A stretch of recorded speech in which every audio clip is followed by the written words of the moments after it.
अरे राम राम राम राम। कितनी जोर की बारिश हो रही है। 2 दिनों से यह बारिश तो रुकने का नाम ही नहीं ले रही है। मुझे लगता है अब जल्दी ही मेरी छत से पानी टपकने लगेगा।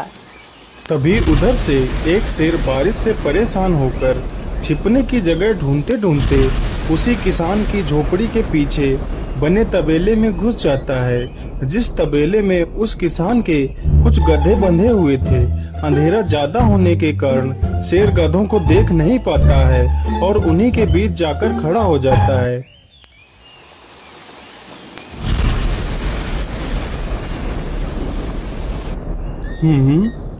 यहाँ से तो किसी मनुष्य की आवाज आ रही है।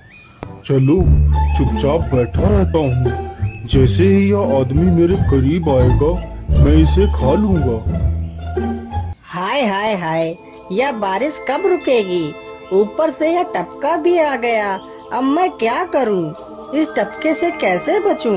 इतना तो डर मुझे शेर और बाघ से भी नहीं लगता है जितना डर मुझे इस टपके से लगता है। अरे यह टपका कौन है? मुझे लगता है यह टपका तो मुझसे भी ज्यादा खतरनाक है।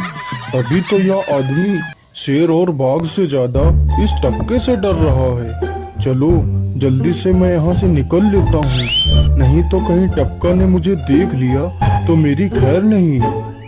ओहो, अब मैं इस टपका से कैसे बचूं? चलो जल्दी से मैं अपनी मौसी के घर चला जाता हूँ।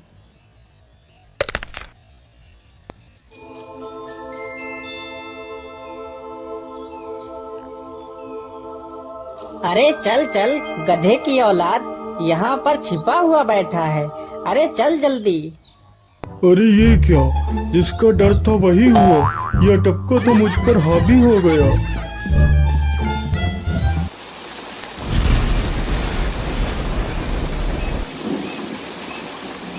कैसे बचूं? कैसे बचूं? इस टपका से मैं कैसे बचूं? हे भगवान, मेरी सहायता करो, मुझे इस टपका से बचाओ। मैं आज के बाद किसी प्राणी को नहीं मारूंगा। मैं मांसाहार छोड़ के शाकाहारी बन जाऊंगा। भगवान मेरी रक्षा करो। शेर को दौड़ते दौड़ते रात से सुबह हो जाती है।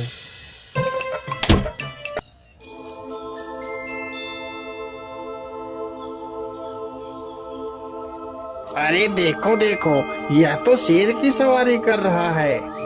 अरे हाँ, सच में ये तो शेर की सवारी कर रहा है।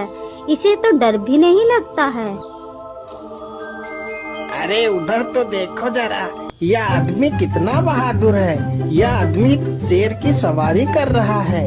जिस शेर को देखकर हमारी धोती आगे से गीली और पीछे से पीली हो जाती है, यह तो उसकी सवारी कर रहा है। ये गांव के लोग भी ना पागल हो गए हैं जो इस गधे को शेर। अरे बाप रे, यह तो सच में एक शेर है। हे भगवान मेरी रक्षा करो, शेर तो मुझे खा ही जाएगा। राम राम राम राम राम। अब क्या होगा? इस शेर से कैसे बचूं? अरे यह तो एक बरगद का पेड़ है। यही अच्छा मौका है, जल्दी से इस बरगद की जड़ पकड़कर ऊपर चढ़ जाता हूँ।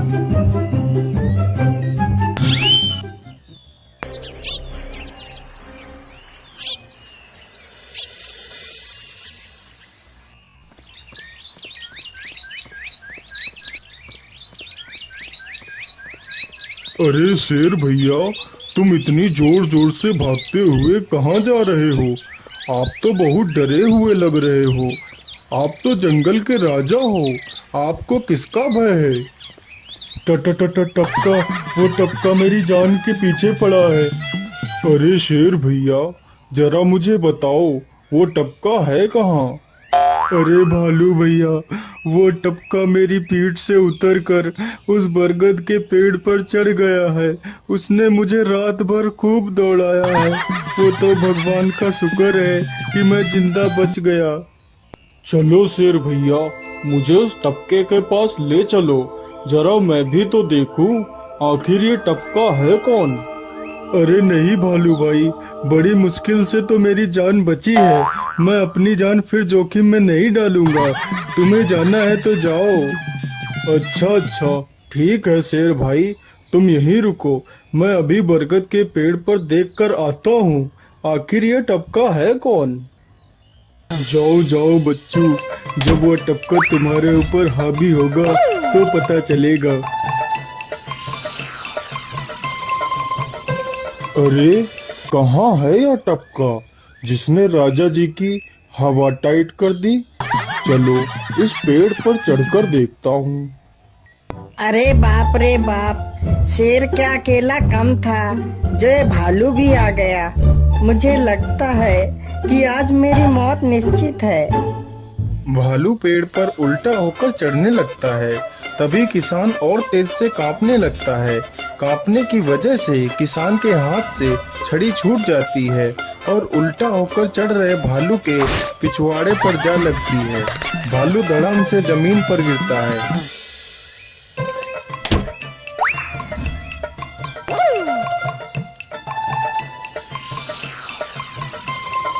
मुझे लगता है अब शेर और भालू दोनों भाग गए हैं। चलो अब जल्दी से यहाँ से निकल लेता हूँ। सारे राज्य में यह बात फैल गई कि हरिया किसान बहुत ही बहादुर है और वह शेर की सवारी कर लेता है। धीरे धीरे यह बात राजा तक पहुँच गई।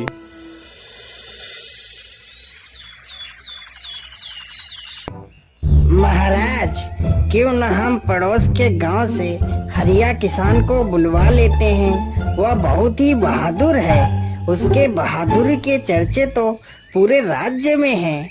मुझे पूरा विश्वास है वह इस काम को जरूर कर सकता है। वह इस दुष्ट शेर को जरूर पकड़ लेगा।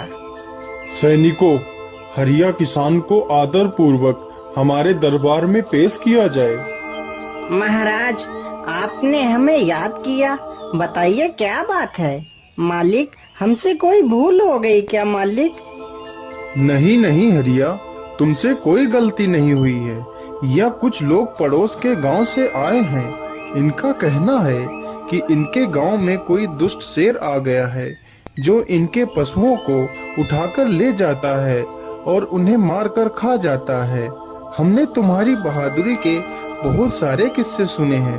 तुम बहुत ही बहादुर हो, इसलिए मैं तुम्हें उस शेर को पकड़ने की ये जिम्मेदारी सौंपता हूँ। अरे बाप रे बाप, उस बार तो मैं शेर के हाथों बच गया था, लेकिन इस बार मैं नहीं बचूंगा। अगर मैंने महाराज को सच सच बता दिया तो झूठ बोलने के जुर्म में मुझे फांसी पर ही चढ़ा देंगे। अरे हरिया, तुम मन ही मन क्या बड़बड़ा रहे हो? कुछ नहीं महाराज, कुछ नहीं। मैं सोच रहा था कि मैं शेर को कैसे पकड़ूं। ये लो हरिया, कुछ स्वर्ण मुद्राएं रख लो, ये तुम्हारे काम आएंगी। क्या करूं, कैसे पकड़ूं उस शेर को? ये महाराज ने भी मुझे कैसी दुविधा में डाल दिया है। क्या करूं, क्या करूं? हाँ, मिल गया। फिर हरिया बाजार से एक रस्सी और एक जाल तथा एक बकरी खरीद कर लाता है। चलो जल्दी से, मैं यहाँ पर एक गड्ढा खोद देता हूँ।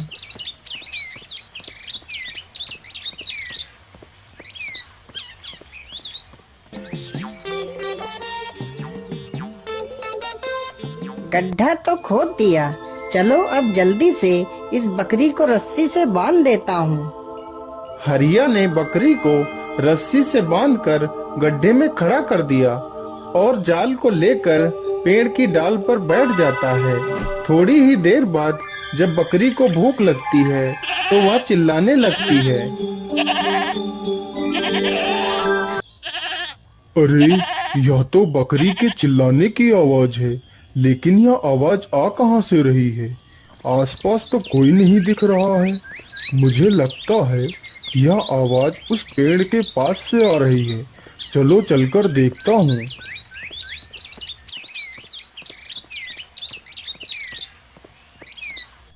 अरे वाह, आज तो शिकार मेरे पास खुद चलकर आ गया। शेर तुरंत ही बिना देर किए हुए गड्ढे में छलांग लगा देता है।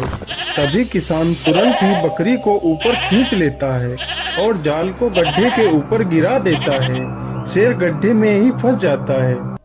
यह देखकर गांव के सभी लोग बहुत ही खुश हो जाते हैं।